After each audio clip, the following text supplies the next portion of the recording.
비트코인을 신뢰하는 사람의 수가 많아질수록 대안화폐가 될 수 있다고 생각을 하고요. 이더리움은 비즈니스 모델이 애플의 앱스토어랑 되게 비슷해요. 사이버가 결합되면 다 되는 줄 아시는 경향이 있어요. NFT 미술품에도 위장 논란은 생기는 게 당연한 거예요. 2018년에도 비트코인 0원이 된다고 그랬거든요. 암호화폐 관련해서 여쭤보고 싶은 게 많은 분들이 암호화폐는 내재 가치가 없다 이렇게 말씀들을 하시거든요. 어떻게 보시나요? 그러니까 내재 가치라는 게 사실은 예전에 뭐 금본위 제도일 때는 달러 찍어낼 때마다 금을 맡겼으니까 그 금으로서 내재 가치를 갖고 있다 뭐 이러는 거죠. 근데 뭐 금본위 제도 없어진 지 오래됐고 그렇죠. 사실은 화폐라고 하는 건 인류의 신뢰를 바탕으로 만들어낸 발명품이거든요. 아프리카 같은 데 가서 부시맨한테 달러 줘봤자 아무 가치가 없잖아요. 똑같은 거거든요. 그 사람들의 신뢰는 다른 걸 바탕으로 이루어져 있으니까 지금 비트코인을 쓰는 사람이 전 세계 1억 명이 넘거든요. 전자지갑 기준으로 봤을 때. 네. 자, 그러면 일단은 뭐 그게 투기 목적이든 뭐든 간에 일단 1억 명 이상의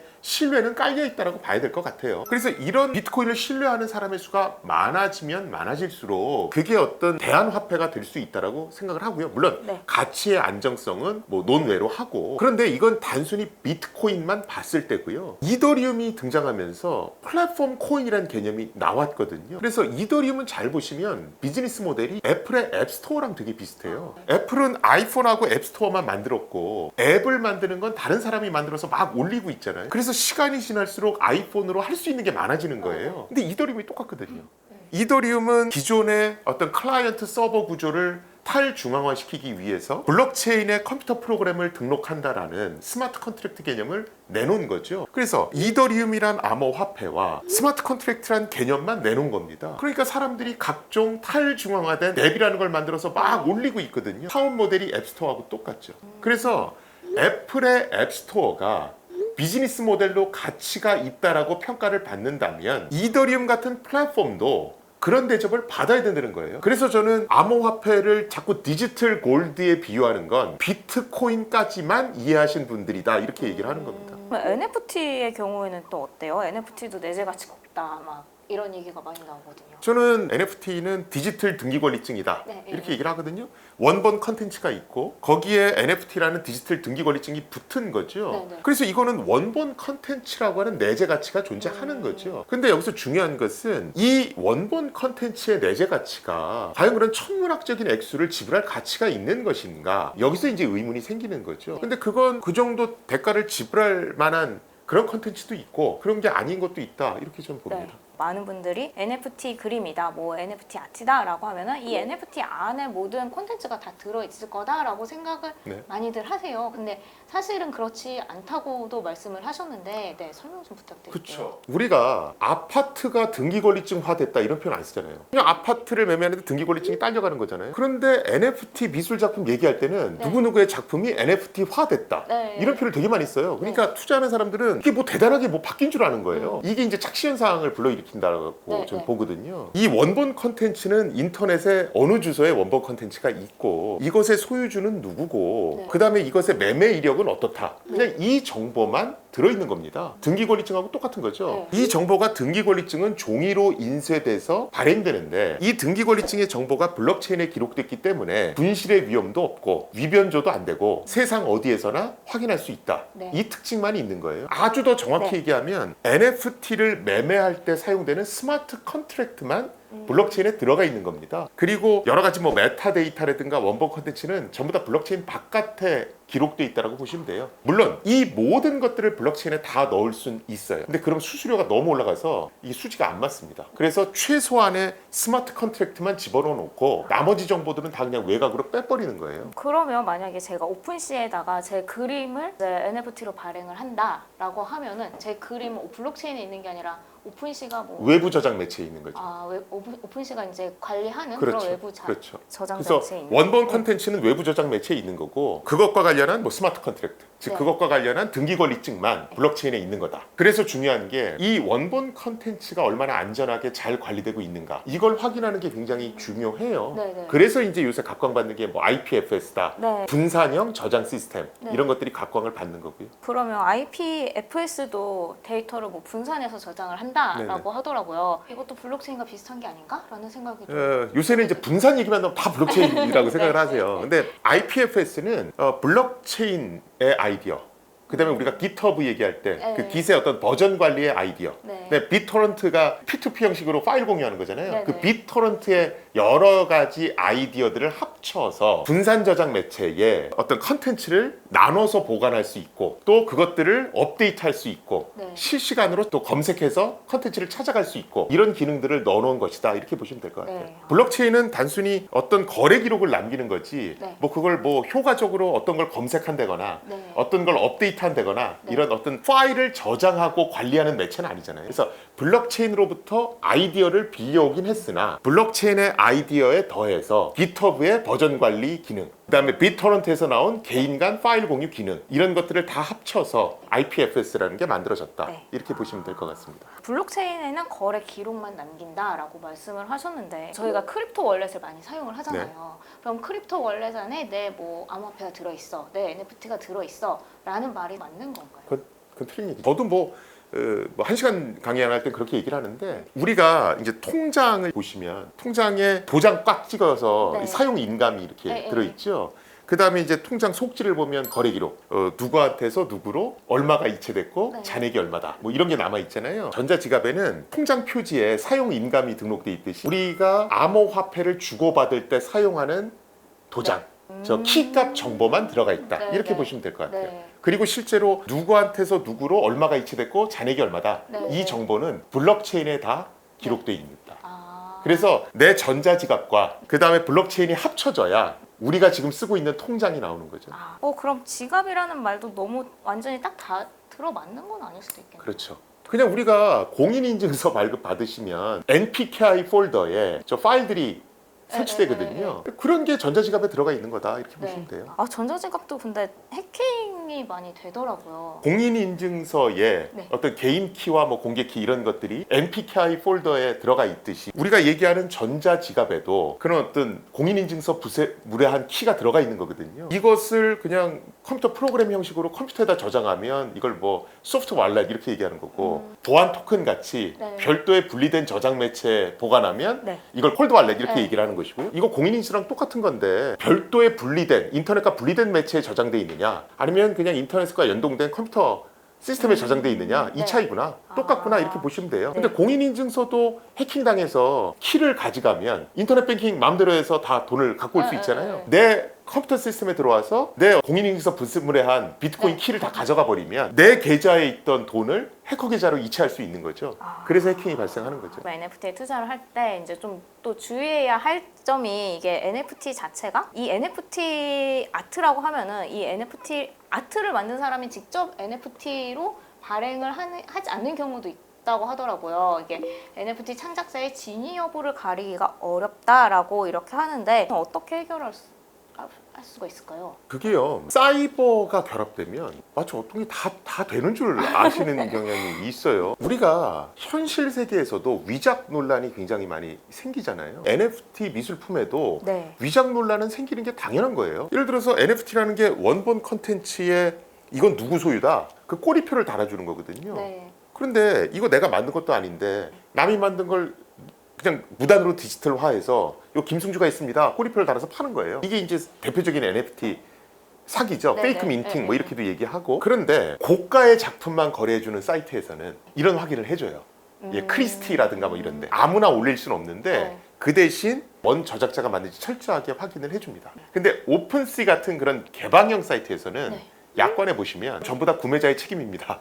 이렇게 써 있어요. 근데 1차적으로 아주 유명한 거래소를 쓰지 않는 한 위작을 가리는 것은 개인의 책임이다. 네. 근데 그게 NFT에서 특이한 건 아니고 사실은 우리가 일상생활에서 미술품 할 때도 네. 그냥 유명 경매소를 통할 때는 그게 진품일 확률이 높잖아요. 근데 그냥 아무 가게에 가서 사면 가짜일 확률이 더 높잖아요. 전 네. 똑같은 거라 봐요. 뭔가 인식이 블록체인을 활용했다라고 하면 뭔가 사기를 당하지도 않을 것 같고 약간 그런 좀 이미지가 그쵸. 있어요. 네. 그래서 계속 정보를 전달해 주셔서 네. 그런 착각이 없도록 해야 된다는 거죠. 기업들이 NFT를 진출하는 경우가 최근에 좀 네. 많아졌거든요. 그럼 교수님이 보시기에 앞으로 NFT는 좀 어떤 분야에서 좀 더 많이 혁신이 일어날 거라고 보시나요? 일단은 디지털 아트예요. 미술품이라든가 네, 네. 지금 보면 많은 분들이 디지털 아트가 과연 의미가 있을까 이렇게 얘기를 하시는데 그 상징성이 있는 것들이 있어요. 예를 들어 크립토 펑크를 보여드리면 무슨 저 조잡한 작품이 뭐 어쩌고저쩌고 얘기하시거든요. 근데 크립토 펑크는 그 그림 이미지보다도 NFT의 개념을 처음 만들었다.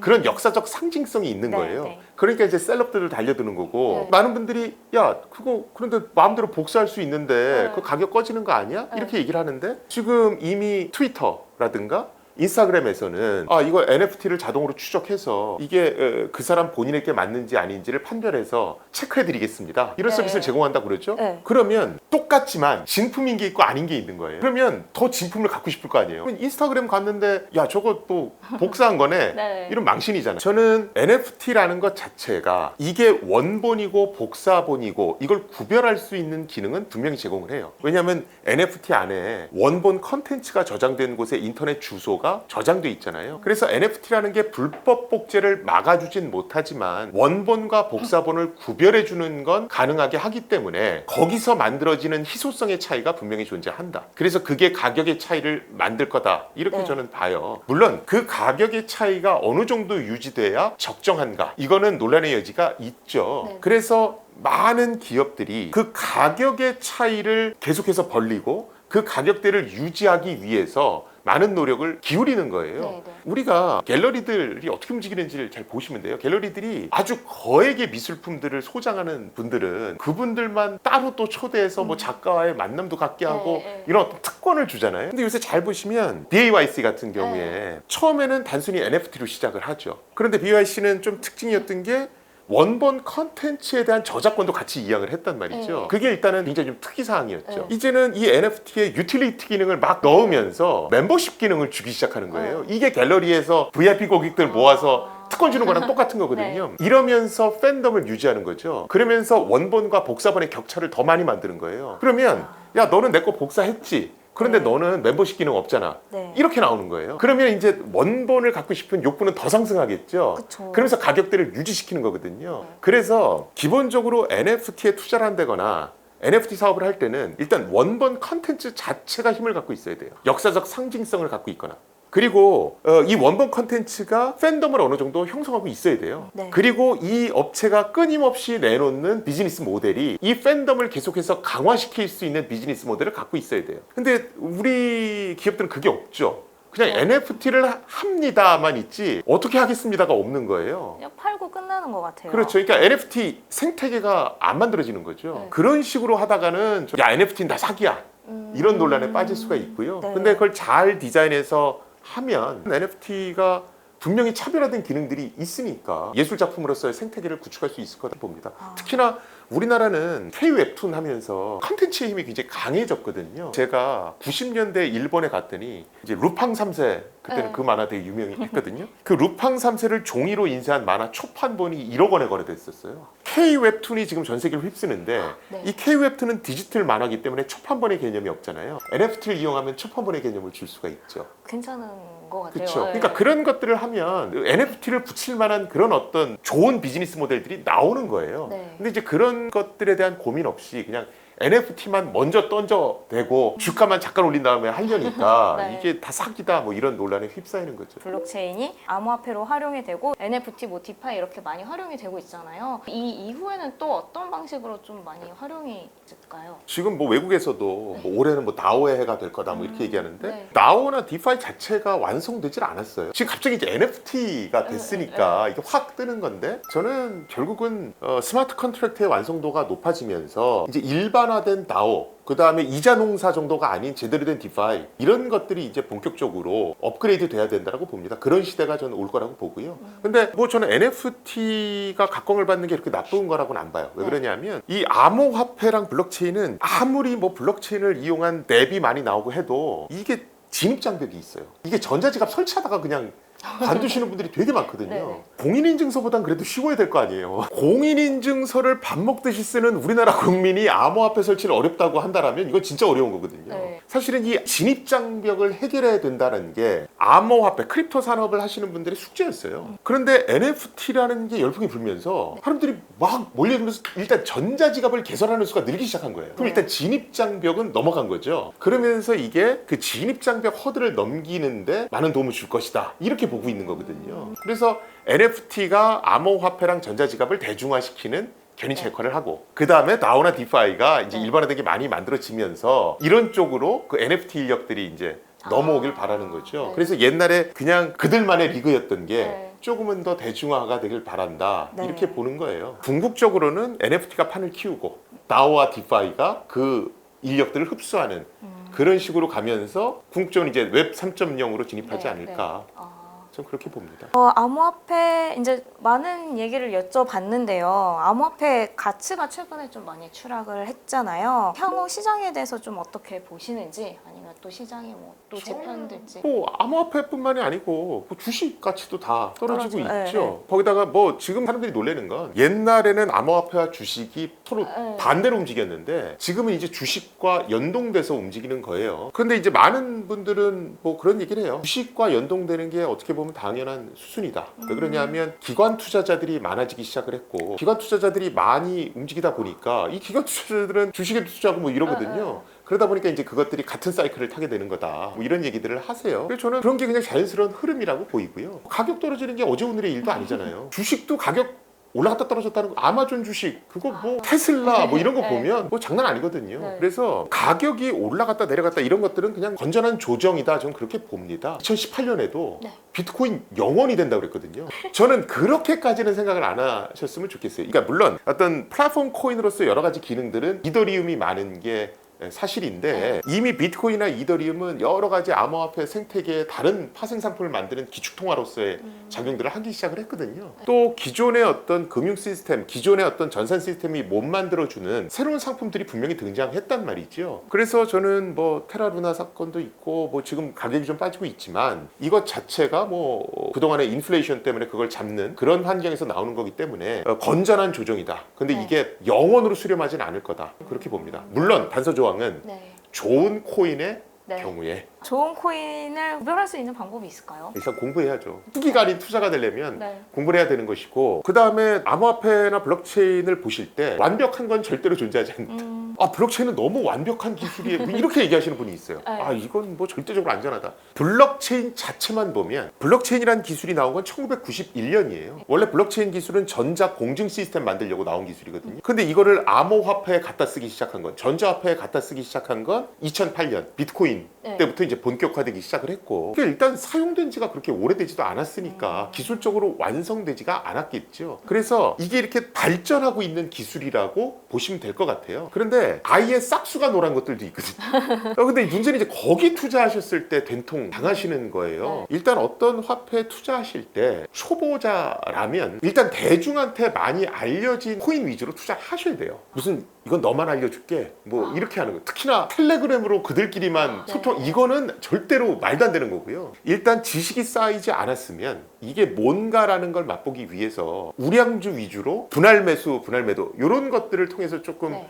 아 이게 이런 거구나 좀 알아가실 필요가 있어요. 그러면 그렇게 해서 조금 내 돈이 들어가면 이제 공부를 하게 되거든요. 네. 동기부여가 되니까. 그래서 어느 정도 돼서 아 내가 적어도 어디를 찾아보면 이런 건 나오겠구나. 여기까지는 확보가 된 상태에서 그럼 이제 새로운 거 한번 봐볼까? 이렇게 돼야지 처음부터 아니 난 잠깐만 코인 해볼 거야. 그래서 나는 요거 한 3개월만 굴려서 뭘 해야지. 이렇게 코인에 투자하는 건 너무 전 위험하다고 봅니다. 장기적으로 투자하실 게 아니면 저는 코인 투자는 하지 마셔야 된다고 생각을 해요. 약간 주식 투자랑도 비슷하네요. 네. 마지막으로 더 하시고 싶으신 말씀이 있으실까요? 저는 탈중앙화라는 게 분명히 필요하다라고는 생각을 해요. 네. 하지만 탈중앙화가 갖는 비효율성도 있습니다. 모든 구성원들이 어떤 합의를 통해서 의견을 결정한다. 이게 옳은 답을 결정하는 건 아니거든요. 많은 분들이 블록체인에는 옳은 답이 기록된다라고 생각하세요. 그건 아니죠. 많은 사람들이 옳다라고 인정한 정보가 기록되는 거거든요. 그건 집단의 오류에 빠지면 네. 또 특정한 사람을 맹목적으로 추종하기 시작하면 집단의 광기가 굉장히 위험한 상황을 초래할 수도 있어요. 블록체인이 탈중앙화를 추종하고 있고 그것이 굉장히 바람직하지만 항상 옳은 건 아니다. 이걸 명심하시는 게 좋을 것 같습니다. 네, 알겠습니다. 오늘 김승주 교수님이랑 블록체인부터 시작해서 가상자산 NFT까지 굉장히 많은 얘기를 나눠봤는데요. 다음에 또 출연해 주셔서 좋은 말씀 많이 해주셨으면 좋겠습니다. 네, 긴 시간 함께 해주셔서 감사합니다. 네, 네, 고맙습니다. 감사합니다.